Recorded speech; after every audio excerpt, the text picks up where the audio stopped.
Athletic ক্লাবের যে football tournament খুব ভালো হচ্ছে। যার ডাকে এখানে আসা বাপ্পা অত্যন্ত আমার কাছের মানুষ, কাজের মানুষ।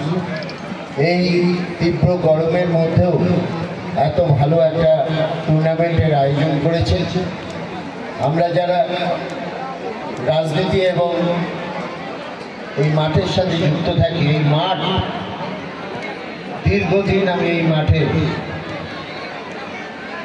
এই মাঠের সাথে পড়ে থাকতাম দীর্ঘদিন, সুতরাং এই মাঠের সাথে আমার একটা আত্মিক যোগাযোগ আছে।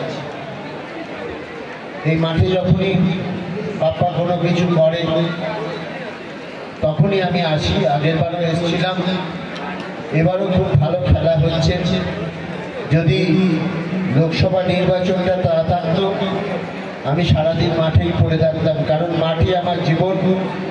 আমার বেদিয়াপাড়াতেও আমার মাঠে আমি ফ্ল্যাট লাইট লাগিয়েছি। আমার একটা কোচিং ক্যাম্প আছে স্বামী বিবেকানন্দ স্পোর্টস একাডেমি, সেখানে ফুটবল, ক্রিকেট, অ্যাথলেটিক্স, বিভিন্ন খেলাধুলোর 250 থেকে 300 বাচ্চা সেখানে প্রশিক্ষণ নেয়। আমি বাপ্পাকে বলবো যে ক্লাবের উদ্যোগে যদি একটা কোচিং ক্যাম্প করা যায় এত সুন্দর মাঠে, সারা বছর যদি ছোট ছোট বাচ্চাদের ক্যাম্প থেকে তুলে আনা যায় আগামী ভবিষ্যতের দিকে, সেটা যদি ক্লাব উদ্যোগ নেয়, আমার মনে হয় বাপ্পা দ্বারা এটা সম্ভব। কারণ বাপ্পা একটা খুব ভালো সংগঠক এবং সাধারণ মানুষের সাথে পাশে থাকে এবং ইয়ং জেনারেশন ওকে খুব ভালোবাসে।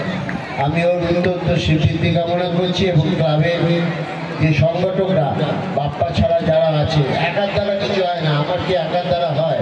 একটা সংঘবদ্ধ, একটা সংশ্লিষ্ট একটা গোষ্ঠী, যে যারা বাপ্পাকে আগে নিয়ে যাচ্ছে, বাপ্পার সাথে যারা যুক্ত আছে, এই ক্লাবের সমস্ত সদস্যরা যদি বাপ্পার হাতে হাত কামড়ে দিয়ে দিত, শুধু ক্লাব না, আশেপাশের মানুষ এবং আশেপাশের বিভিন্ন ক্লাব সদস্যদের আমি এখানে দেখতে পাচ্ছি। বাপ্পা এটা করেছে, অনেকগুলো ক্লাবকে এক ছাতার তলায় নিয়ে আসতে পেরেছে। এটা বাপ্পার একটা বড় গুণ। বাপ্পা ভালো থাকুক, সুস্থ থাকুক। মন্ডলপাড়া অ্যাথলেটিক ক্লাব আগামী দিন আরও সিবিটি ঘটুক, বিভিন্ন কোর্স থেকে শুরু করে বিভিন্ন মাধ্যমে যখন আমাকে ডাকবে, আমার কোনো রকম সহযোগিতা তাদের জন্য দরকার হলে আমি সবসময় আছি। আমি বড় দাদার মতো আগেও ছিলাম, এখনও থাকবো, ভবিষ্যতেও থাকবো। ধন্যবাদ। খেলা শুরু হবে, একটু খেলা দেখবো, তারপর বাড়ি যাবো।